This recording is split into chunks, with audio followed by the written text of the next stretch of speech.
Quer dizer, eu conhecia esse tipo de ilustração, acompanho essa série de tipos e aspectos, e o nome do Percival, assim, o Percival, em função da minha formação no curso de Geografia, e minimamente a gente lê a Revista Brasileira de Geografia. Então, impossível não conhecer o Percival. Eu acho que para gerações de brasileiros, essa iconografia muito acurada do ponto de vista estético e técnico, também faz parte do nosso fundo comum de representações do Brasil. Acho que no final dos anos 90, em 99, em função de um desses seminários de Geografia Cultural, organizado pelo professor Roberto Lobato pela Zeni, ele me convidou para escrever, para falar.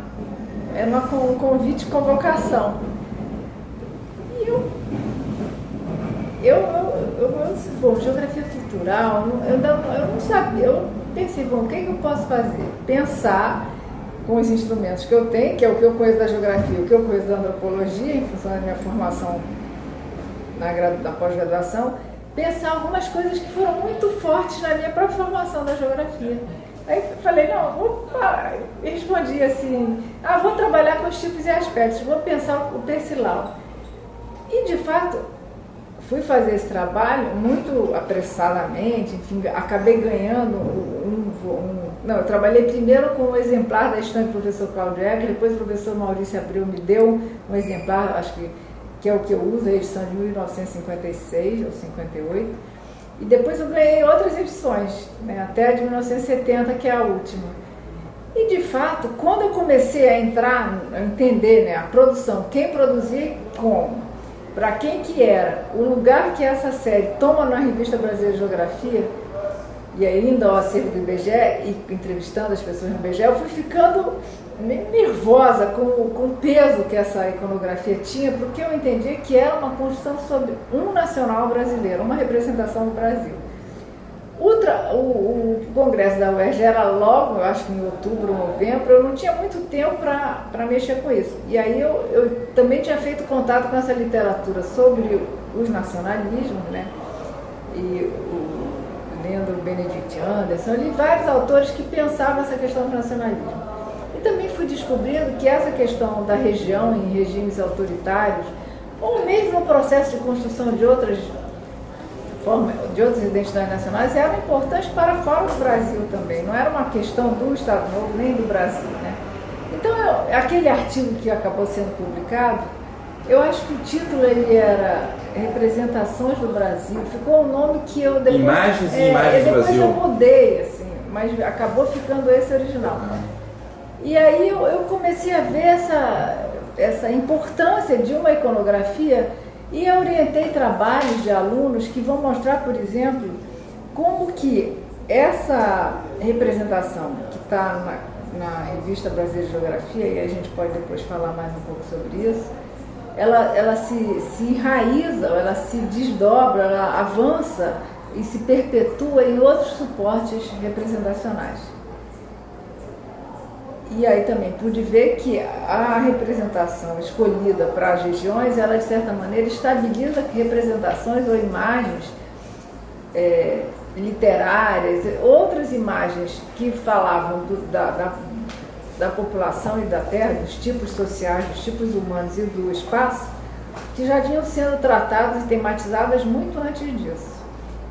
Então foi assim que eu cheguei no Percival, com uma admiração e com um conhecimento prévio e com uma surpresa em função dessa conjuntura e dessa convergência de tramas, né, e de interesses que faziam dele também uma pessoa muito especial dentro do quadro de um instituto completamente técnico, como era pensado no IBGE, tendo sido convidado um desenhista, quando o acervo de imagens do IBGE é um negócio enorme, é uma produção imensa, fotógrafos estrangeiros, né? Um pouco a gente se perguntar, mas por que não publicavam apenas as fotografias?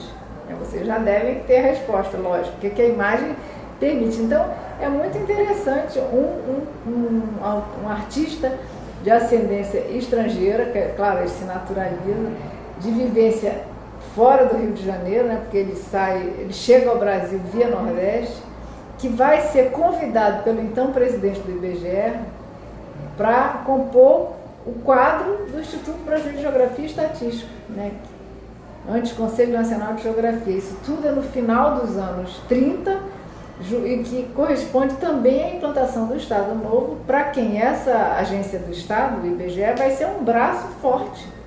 Eu acho que, inicialmente, a série Tipos e Aspectos ela pode ser lida nessa grade, né, de vinculada às grandes políticas do Estado. E eu acho que isso tem um papel importante, porque o IBGE, no estatuto dele, ele diz que a Revista Brasileira de Geografia, eu não tenho os dados na cabeça, né, mas que a Revista Brasileira de Geografia ela deveria chegar a todas as agências do IBGE que haveriam de existir em todos os municípios brasileiros. Então, a gente tem que pensar no contexto da publicação da Revista Brasileira de Geografia, que é uma revista de qualidade excelente. Até hoje ela tem papel, tem uma impressão muito boa. Ela aqui já é menos, o papel já não é aquele papel...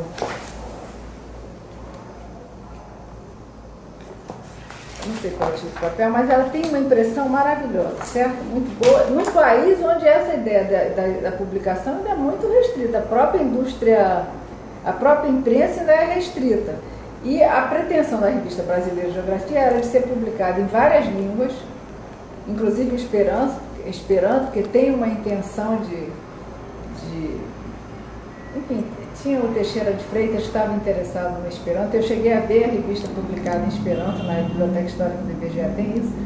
Então, certamente, ela também tem uma preocupação, e essa política de Estado se junta a um tipo de nacionalismo, concorre, converge, favorece, um tipo de nacionalismo que estimula a questão da educação, da inculcação desse tipo de imagem no Brasil, certo? Que é uma coisa que que não começa no Estado Novo. Na verdade, talvez o Estado Novo tenha se favorecido daquela circunstância, articulado vários intelectuais que se ancoram nessas instituições, que produzem para essas instituições, e esse tipo de nacionalismo, então, ele tem vários ganchos, eles dão uma imagem articulada de um Brasil. Não é um Brasil fragmentado nas suas diversidades, né? O Estado Novo é um Estado centralizador, como o Império é uma administração centralizadora. Então, não interessava a autonomia do Nordeste, as regiões, elas esvaziam isso. Naquele mapinha que vocês mostram no projeto de vocês, no mapinha do Brasil, sim. A gente vê claramente que ali aparecem os tipos humanos, as paisagens culturais, tão caras da geografia humana francesa, e a divisão dos estados ela está iludida, ela está suprimida, não interessa aquilo, o que interessa é o todo articulado, um todo que contempla essa diversidade. Então, nesse sentido, eu acho que é uma estratégia muito interessante. E depois, mexendo nesse material do IBGE, observando, por exemplo, quem são os autores que escrevem os artigos que acompanham as imagens, né? Que acompanham, mesmo aqui aqui tem uma cópia da que eu usei para trabalhar naquele artigo, 1956, né? Os autores que acompanham Nelson Werneck, os desenhos. Sim. O Nelson Werneck é dos mais recentes, enfim, né? Porque eu acho também, voltando à sua pergunta do Estado Novo, depois eu retomar com os autores, que é claro, essas afirmativas elas são muito pertinentes para a gente pensar esse processo inicial da gestação dessa série, que vai ganhar autonomia em relação à revista. Ela começa como um pequeno anexo, uma seção da Revista Brasileira de Geografia. Trimestral. Depois ela vai ganhar uma autonomia, vão começar a publicar a série em livros, né? Eu não sei quando é que sai a primeira edição da série, eu não tenho os dados aqui. Mas ela ganha uma autonomia, porque uma das coisas que são interessantes da gente pensar, além de ser publicada em várias línguas, inglês, espanhol, francês, esperanto e português, né? Eu não sei se foi publicado em espanhol, eu não conheço essa Foi sim, foi espanhol. Mas eu tive acesso. A gente pode pensar nessa ideia de que a discussão dos internacionalismos ela é para fora, certo? Então ela tem esses dois lados, ela tem uma afirmação interna, da identidade interna, e ela tem uma exposição do país para fora no contexto dos internacionalismos, tá? E o Percy Laude não foi escolhido à toa, ele era um artista primoroso, com uma vivência de Brasil que de certa maneira marcou essa nacionalidade adquirida dele, né? Ele tem uma vivência, a partir do Nordeste, ele era pintor ele pintava bares no Recife, ele tem uma vivência entranhada, me parece, que é muito notável nos quadros, nos desenhos lá daqueles, acho que no sertão do Recife. Sim. Tem um casario, uma coisa meio urbana, assim, um povo, uma cidade. Tem uma coisa muito cheia de detalhes ali tem uma vivência, né? Sim, que nem tem a publicação do Mário Palmério, da Vila dos Cofins, que é uma literatura do Recife. Que é várias ilustrações daquela arquitetura, todo isso que estava vivenciando naquela época. Então, eu acho que ele tem essa entrada, mas ele também era um artista que podia ser mostrado nesses fóruns internacionais. Tanto que os primeiros folhetos, só com a série, eles vão ser apresentados, pelo que eu entendi, fora do Brasil, em certames internacionais, nessa coisa das nações, né? Num contexto de guerra, que a gente está o quê? No pós-guerra, não é isso? Quando começa a publicação da série, né? De afirmação da diversidade, de um tipo de diversidade que aparece aí, que depois a gente pode dizer que é uma diversidade completamente restrita, se a gente pensar numa comparação com o reconhecimento da diversidade brasileira do presente, né? Então, nesse sentido, eu acho que sim, é um tipo de construção de nacionalismo que opera nessas duas direções e que vai favorecer um grande processo de inculcação. Eu nunca consegui saber se efetivamente a Revista Brasileira de Geografia chega a todos os confins dos municípios brasileiros, mas que chega a muitos, eu chego, porque eu vi, depois que eu apresentei esse trabalho, em vários fóruns, fui à Associação Brasileira de Antropologia, depois apresentei na Ampox, e aí fui mexendo mais com as coisas, ampliei um pouco aquele artigo. Eu encontrei vários depoimentos de pessoas que os pais ou a mãe conheciam, ou então de pessoas mais velhas, assim, que ficam completamente emocionadas vendo esse personagem. E aí depois eu descobri uma coisa muito interessante, que é o seguinte, o IBGE ele também tinha uma preocupação na formação de professores, dos quadros, dos professores que ensinariam essa geografia do Brasil, certo? E a geografia, como a história, são essas disciplinas fundamentais na construção dos nacionais. A geografia começa na escola, não é isso que dizem os grandes teóricos da geografia? E quando ela se institucionaliza nesse sentido no Brasil, o IBGE também não deixa espaço em branco, eles fazem um investimento na formação de professores.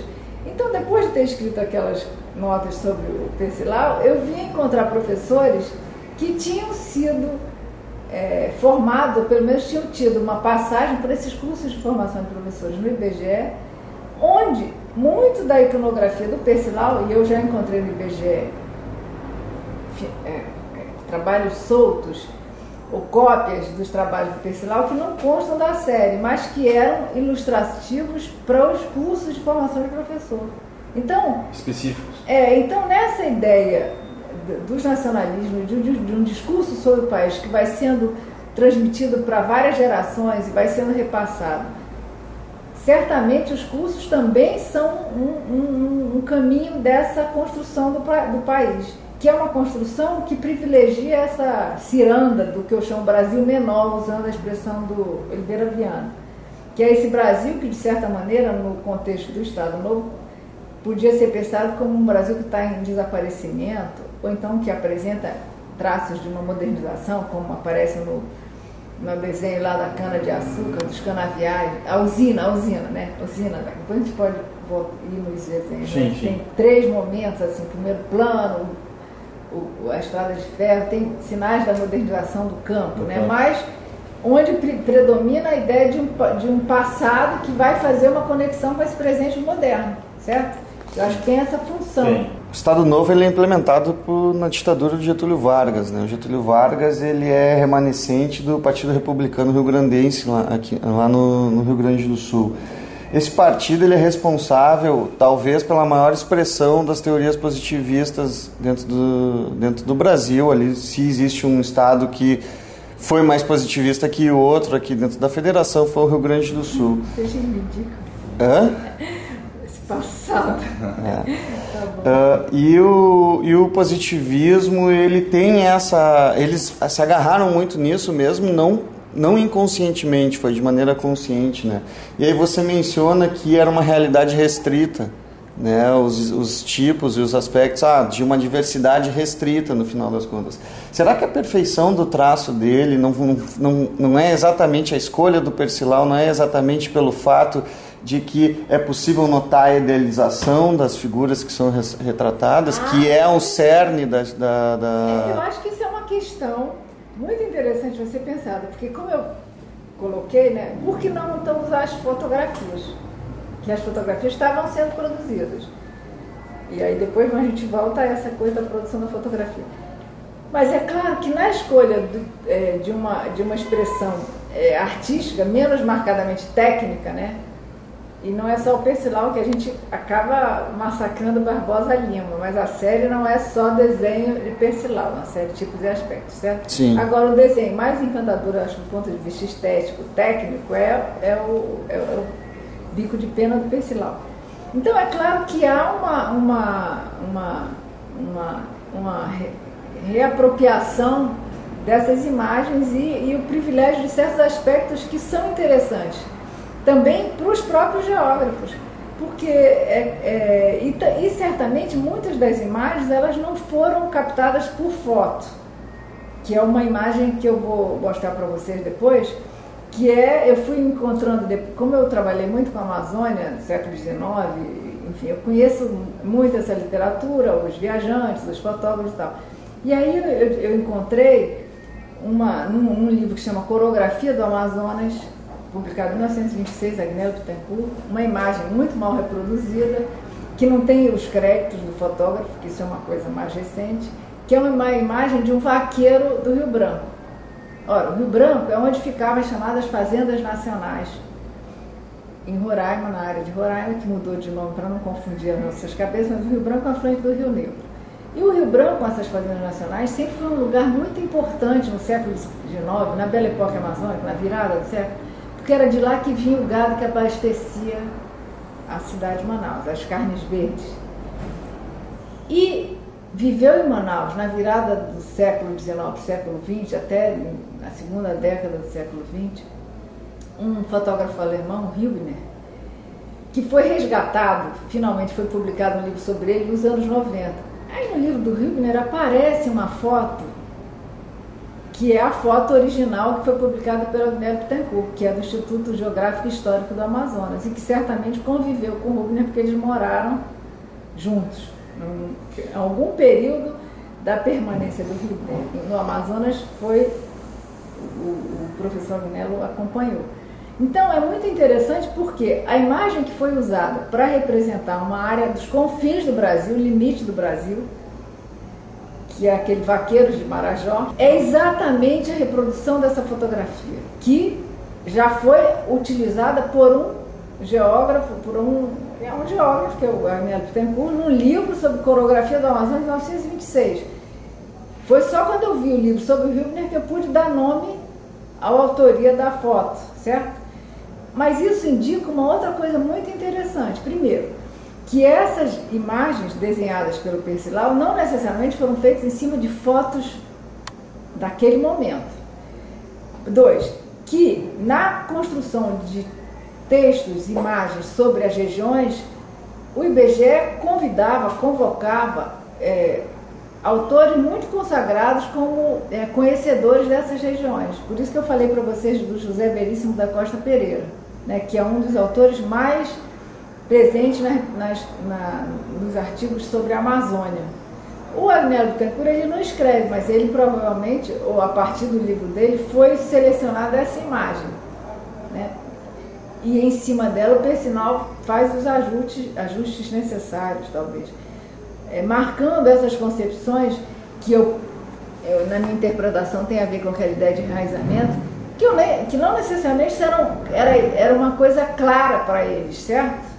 É claro que não é assim, não é? O que a gente interpreta, eu estou ancorado em várias questões teóricas e outras observações que me levam a isso, e trabalhar com a série.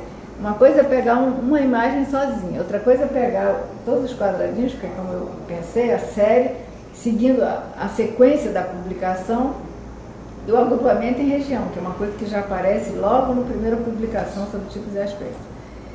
Então, assim, eu acho que a série ela tem esse comprometimento com a estética, que permite certa manipulação, né?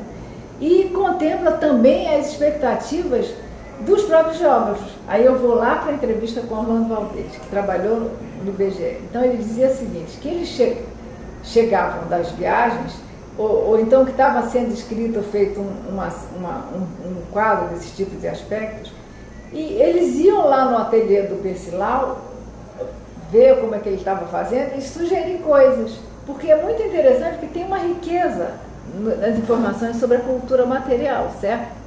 Que a gente nunca trabalha nos textos, mas isso aqui tudo vai estar descrito. O tipo de arpão, que são particularidades desse modo de vida, talvez do gênero de vida, nesse lugar que está sendo retratado.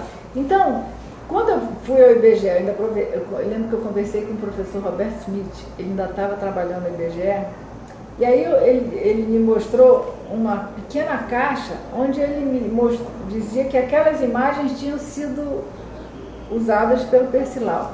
Eu não sei se é apenas aquelas imagens, mas eu lembro que eu fiquei assim, caramba, uma coisa tão prosaica, singela, diante do acervo de imagens que o IBGE tem, que é uma coisa monumental, não sei quantas mil fotografias, que eu acho até áridas demais, assim, não tem esses tipos humanos, assim, sabe?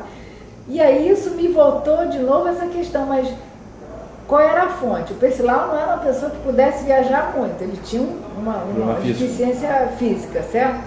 Ele não saía nos trabalhos de campo. Então, esse depoimento do Orlando Valdez, eu acho que contempla um pouco mais uma informação sobre como que essas imagens eram produzidas, a partir de fotos e a partir de um relato também dos geógrafos que entendiam na região, do que estava dito nos textos e do traço dessa dimensão mais estética, da escolha do artista, porque tem um partido artístico e tem várias escolhas, o primeiro plano, a composição da cena não é uma paisagem de vegetação qualquer, aqui é lógico que isso situa talvez um perfil amazônico, aqui já é mais os campos do Rio Branco, não é? Sim. Uma vegetação mais rarefeita. Então nada está de graça aí, eu acho. Entendeu? Sim, aqui eles estão caçando jacaré, ó. O arpoador de jacaré. Nada de graça, certo? Sim. E é muito interessante quando a gente pode, de certa maneira, situar e olhar com mais riqueza essa iconografia, né? É um pouco a gente entrar na proposta, assim, poder desdobrar isso, reconhecer essa dimensão ideológica, eu acho, mas também ter nisso um certo documento, né? Pensar isso como um documento, né? E um documento não é para nos dizer a verdade, é para nos colocar questões. O que a gente pode pensar a partir daí? Que Brasil é esse que está sendo tecido, construído, tramado nessa iconografia do Percival? E é claro que ele vai ter uma consagração muito interessante. Não sei se vocês conhecem, na sala onde funcionava o Instituto, Secretaria do Patrimônio, Superintendência do Patrimônio Histórico e Artístico Nacional, que é uma instituição criada também no contexto do Estado Novo, preocupada em quê? Com a preservação e com uma certa construção da nação, certo? Né? O IPHAN tem um papel. E é muito interessante, porque visitando a sala onde se reuniu o Conselho Máximo dos IPHAN, não é um detalhezinho, tem vários painéis que representam tipos brasileiros. Naquele momento, o IPHAN não estava valorizando o que hoje é presente, que é a diversidade, o patrimônio material, os saberes. É uma outra concepção de patrimônio, certo? No entanto, aquilo está lá. são desenhos do Portinari, mas que de certa maneira tem um diálogo com o que um outro artista está fazendo em termos de registro de tipos brasileiros e de divulgação desse registro para vastos segmentos da população brasileira. Que é claro que uma revista impressa, onde não havia profusão de informação impressa e iconográfica que se tem hoje, era precioso e era um recurso fundamental, certamente, no ensino da geografia, né? Numa certa repetição que privilegiava o Nordeste açucareiro, o Sul cafeeiro, né? Esses lugares comuns que vão fazendo o que o Apadurai, que é um antropólogo contemporâneo, chama de um certo congelamento metonímico, que a gente associa. Rendeiras é o Nordeste, baianas são ligadas à Bahia, né? Então acho que há, de certa maneira, esse processo de congelamento metonímico que cristaliza esses tipos para essas regiões.